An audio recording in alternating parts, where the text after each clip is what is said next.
Hey guys, welcome back. Bolt Spider here, and we have a lot of news tonight, so let's get right into it. And first off, we have new Destiny Hero support. This is 2 new cards from the anime Chronicle set, and let's get right into it. So first off, we have D-Force. When this card resolves, you can add 1 Destiny Hero Plasma from your deck or graveyard to your hand. While you control Destiny Hero Plasma, apply these effects. You cannot draw during the draw phase. Your opponent cannot target cards you control with card effects. Each Destiny Hero Plasma you control gains 100 attack for each monster in the graveyard. It cannot be destroyed by your opponent's card effects.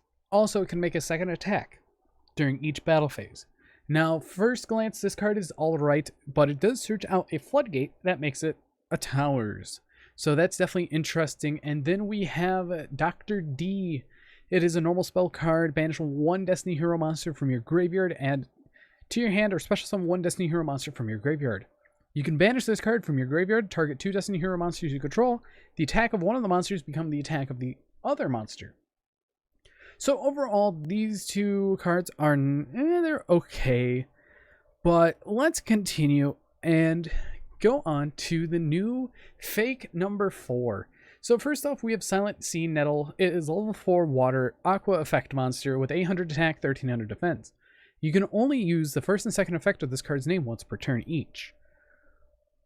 If you control a water monster, you can special summon this card from your hand. You cannot special summon monsters the turn you activate this effect except the water monsters.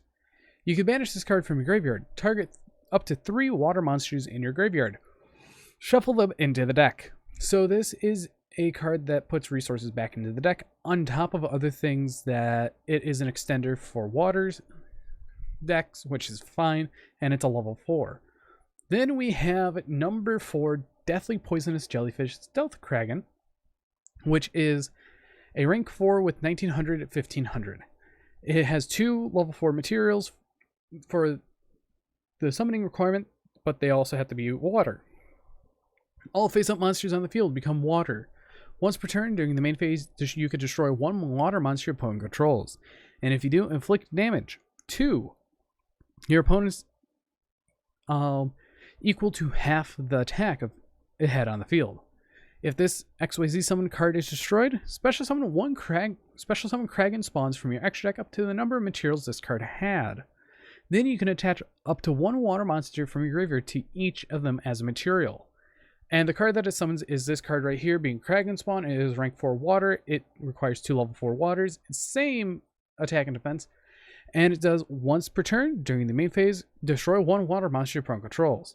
If this card is special summoned by a number of XYZ monsters effect is destroyed, you can special summon other Kraken monsters from your graveyard up to the number of materials this card had. Then you can attach up to 1 water monster from your graveyard for each of them as material. So if you manage to get number 4 with 3 materials and is destroyed, you can summon 3 Kraken spawns and then attach all of them with 1 material, which is pretty nice. So it's 3 4 rank 4s, and then you get Krakens out of your graveyard. So pretty good. Then we have the new Cypher support. We have Cypher Biplane. It is a level 6 light machine, 1000 attack, 2000 defense. You can only use the first and third effect of this card's name each once per turn. Then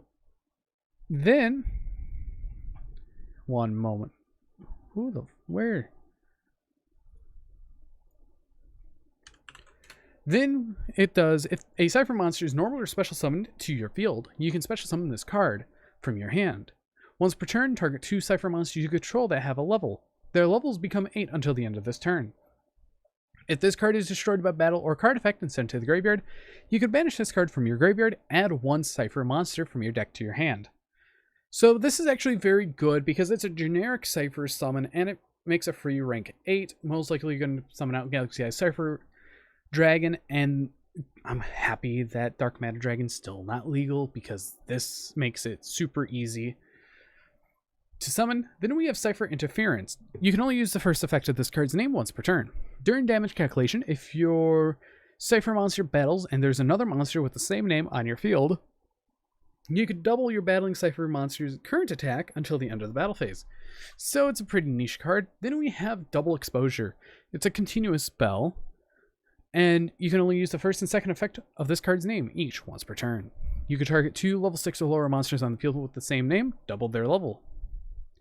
At the start of the battle phase, you could target 1 Cypher monster you control, the name of one other face-up monster on the field. Excuse me. So, the names of one face-up monster on the field becomes that targeted Cypher monster's name until the end of phase. This is actually a very interesting card because you can actually make a hard level 12 or rank 12 XYZ. And then finally we have Appliancer Support. We have Appliancer Propylion. It is a level 1 wind machine link effect monster with 1200 attack. The link arrow is pointing up and it requires 1 Appliancer monster. Cannot be used as link material the turn it is link summoned. This card can attack directly once per turn during the damage calculation. If your opponent's monster and this card is co-linked, you could change your opponent's battling monster's attack to 0, that damage calculation only. Once per turn, during damage calculations, if this card is not co-linked battles an opponent's monster, you could change your opponent's battling monster to 0 attack during that damage calculation only, so it's the exact same effect on both sides. That's actually pretty neat. And then we have Appliancer Conversion, quick play spell card. You can only use the first and second effect of this card's name once per turn each. Banish as many Appliancer monsters in your main monster zone as possible. Then you can special summon your banished Appliancer or link monsters up to the number of monsters banished by this effect. During your main phase, if this card is in your graveyard except the turn it was sent there, you can banish 1 other Appliancer spell or trap card from your graveyard and add it to your hand. So all these cards that they announced right here are all from the anime effects outside of a couple. And that is very scary because it's like, these aren't once per turn, hard once per turns. And it can get very scary. Next, and I can't wait to see what else they have. But anyways, I've been Bolt Spider. Hopefully you guys did enjoy this video. If you want to see more content like this, please hit the like button down below. And if you want to see more, please subscribe for future content as I upload every day at 1 o'clock p.m. Eastern Standard Time. But anyways, I've been Bolt Spider. See you guys in the next video, and goodbye.